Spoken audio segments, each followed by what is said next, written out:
আসসালামু আলাইকুম সবাইকে। আমি সেই 12টা বাজে এই ফ্রাই প্যান দিয়ে গেছি আর তেল দিয়ে গেছি। চিন্তা করেন এখন আইসা দেখতেছি ধুমা উঠতেছে।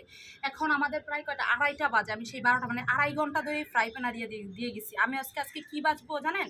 চিংড়ি মাছ বাজবো। সবাই দেখি ডিম বাজি করে মাছ বাজি করে বাইরে হয়ে গেছে। বাবারে তাকাইতে পারতেছি না মারে, এমন একটা অবস্থা। আমি কি কেমন করে বসছি দেখছেন, হাগুর স্টাইলে বসছি। তো আমি ভাবতেছি একটা একটা করে মাছ দিয়ে দেখি আসলে তেলটা গরম হয়েছে কিনা। ওমা, ও মাই গড, সাংঘাতিক অবস্থা। তো নিজের চোখে না দেখলে বিশ্বাসই করতাম না। চিন্তাটা করা যায় কেমন করে তেল গরম হয়েছে। আমি হচ্ছে এই চিংড়ি মাছ আজকে ভুনা করবো, ভাবলাম একটু আগে বাজাটা করে নিই।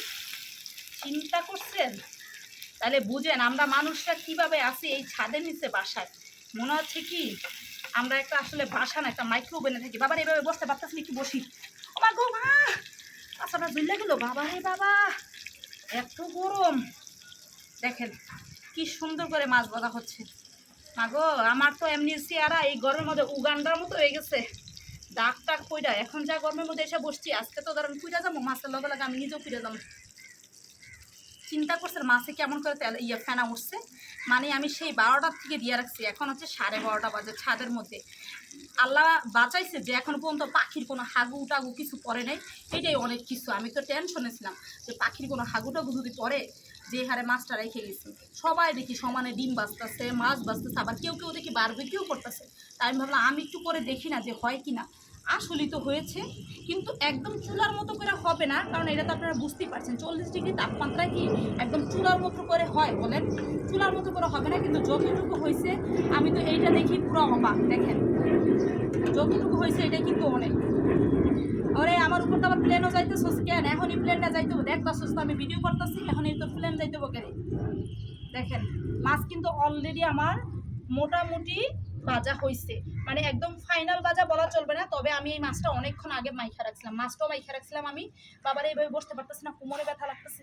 আগো মা, এইভাবেও বসতে পারতেছি না। কেমনে যে বস, মনে হচ্ছে একটা মোড়া নিয়ে আসা দরকার ছিল বসার জন্য। অলরেডি এই মাছটাও আমি সেই 12টার দিকে মাইখা রাখছিলাম।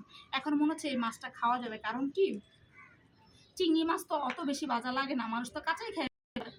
আমি হচ্ছে আমি হচ্ছে ডিম পোস্ট করতে চেয়েছিলাম। ডিম পোস্টটা কেন করলাম না, মাছটা কেন করলাম? ডিম পোস্টটা এই কারণে করি নেই যে ডিম পোস্ট আমার এখন দরকার নেই, আমার এখন দরকার মাছ ভাজা করে আমি মাছটা বুনা করবো। এই কারণে আমি এটা 12টার থেকে দিয়ে রাখছি। দেখেন কত সুন্দর হয়েছে। হয়েছে কিন্তু যে হয় নাই তা না।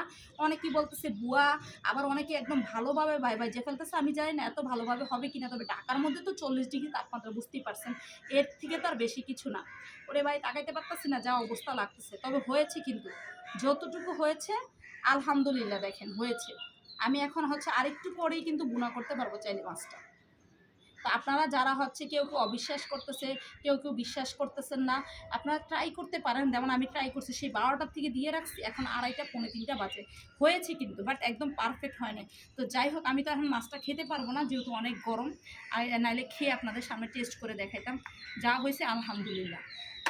ঠিক আছে, আল্লাহ হাফেজ, টাটা বাই বাই। দেখি আমি এই ভিডিও করার পরে ভাইরাল হইতে পারি কিনা।